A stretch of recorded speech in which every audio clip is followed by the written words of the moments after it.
This is Nick Nielsen, Mad Scientist of Muscle, and what we've got for you today here is a really cool method of cluster training.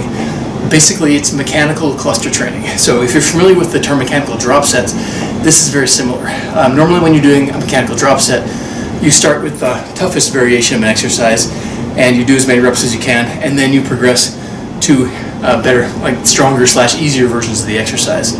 So for example, you would start with an incline dumbbell bench press, maybe a slight incline, and then a flat, or going all the way to decline. Now, we're going to combine this with cluster training, which is essentially sets of basically, I like to use 3 to 4 reps, and you're going to do multiple sets, but never pushing to failure. So what you're going to do here is 24 reps with a weight you could normally get maybe 10 reps with.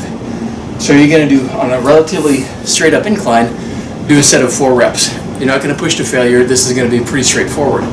Set your weights down, notch this thing down 1 notch, and then do another set of 4 reps.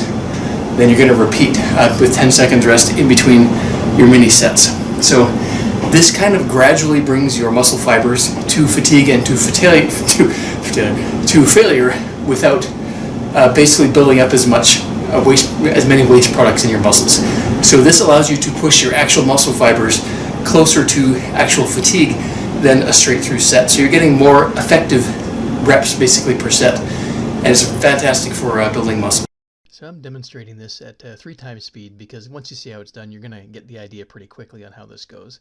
So the weight I'm using is a pair of 75-pound dumbbells. Now normally I could get probably about 10 to 12 reps with that weight on that high incline. So what I'm doing is just 4 reps on each of these mini sets. So 4 reps, rest 10 seconds, or basically the time it takes to lower the incline 1 notch, and then pick up the weight again, do another 4 reps. So on these first probably 4 mini sets, you're not getting anywhere close to failure. But as you get into the 5th and 6th sets, you're actually getting much closer to failure and basically pushing right up to it. So what you're essentially doing is using better mechanical leverage on these exercise versions as you're going through and getting closer and closer to failure. So you're getting stronger-ish, allowing you to push even closer to failure as you're going through and hitting the whole sweep of fibers in the pectoral muscles.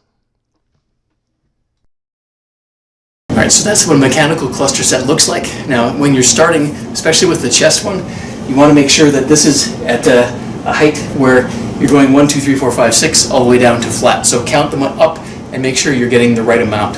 You could also potentially do, if you have less graduation in your bench, you could go 2 sets here, 2 sets here, 2 sets here. So you could minimize the number of changes if you really wanted to do it that way as well. But bottom line, fantastic technique, especially for something like the chest, which is a fan-shaped muscle and has basically a whole wide array of fibers that are activated at different angles.